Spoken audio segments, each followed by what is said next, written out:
Bonjour à toutes et à tous, c'est Arca. Aujourd'hui, nous nous retrouvons dans la 13e partie du cours sur le calcul différentiel.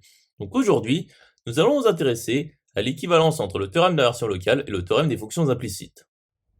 Rentrons alors dans le vif du sujet. Donc démontrons que le théorème des fonctions implicites est équivalent au théorème d'inversion locale. Donc pour connaître le théorème des fonctions implicites et le théorème d'inversion locale, je vous invite à regarder les vidéos précédentes dans ce chapitre. Donc nous avons déjà que le théorème d'inversion locale implique le théorème des fonctions implicites, car nous avons utilisé le théorème d'inversion locale pour démontrer le théorème des fonctions implicites. Donc montrons l'application réciproque, c'est-à-dire le théorème des fonctions implicites qui implique le théorème d'inversion locale. Donc soit x appartient à u quelconque, et soit f une application de e dans grand F, telle que f restreinte à u est de classe C1 de u norme E dans grand F norme grand F, telle que la différentielle de f en x est un homéomorphisme de E topologie selon la norme E, grand F, et topologie selon la norme grand F. Donc, considérons l'application grand L, qui est associée à UV appartenant à grand F croix E, et bien F de V moins U. Poursuivons la démonstration. Donc, la différentielle partielle de L en la première coordonnée en f de x est égale à la différentielle de f en x, qui est un homéomorphisme comme nous avons vu précédemment. Et donc, il existe V, un voisinage de f de xx, tel qu'il existe O, un voisinage de f de x, tel qu'il existe Y, une application de classe C1 de O, norme grand F, dans E, norme grand E, tel que pour tout UV appartenant à grand F croix E, eh bien, UV appartient à V et L de UV est égal à 0F, est équivalent à dire que U appartient à O et V est égal à Y de U. Et donc, pour tout UV appartenant à grand F croix E, UV appartient à grand V, et U est égal à F de V, est équivalent à dire que U appartient à O, et V est égal à Y de U. Donc soit U appartenant à O quelconque. Donc posons V est égal à Y de U. Donc L de U, Y de U est égal à L de UV qui est égal à 0F. Et donc U est égal à F de Y de U. Donc soit V appartenant à Y de O quelconque. Donc il existe U appartenant à O tel que V est égal à Y de U. Et donc L de UV est égal à 0F. C'est-à-dire f de v moins u est égal à 0f. C'est-à-dire u est égal à f de v. Et donc y de f de v est égal à v. Continuons la démonstration.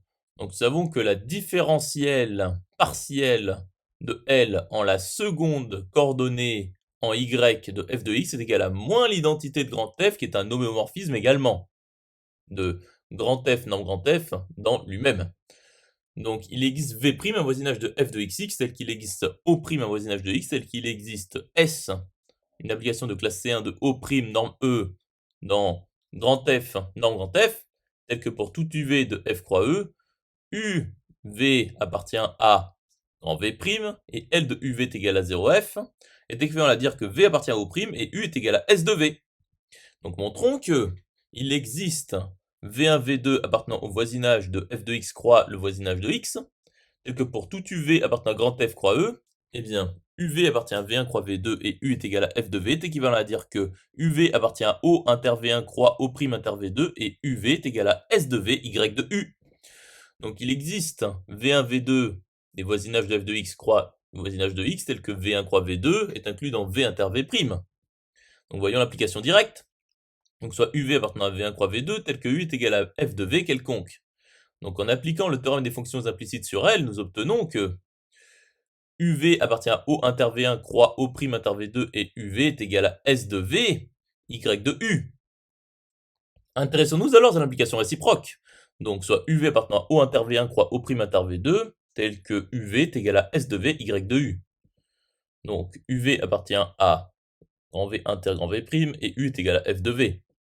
Et également UV appartient à V1 croix V2. Donc posons W1, W2 qui est égal à O inter V1 inter l'image réciproque par Y de O' inter V2, O' inter V2 inter l'image réciproque par S de O inter V1.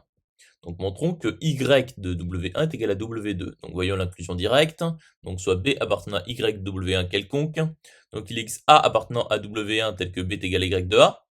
Et donc AB appartient à O inter V1 croix O' inter V2 qui est inclus dans V1 croix V2. Donc A est égal à F de B.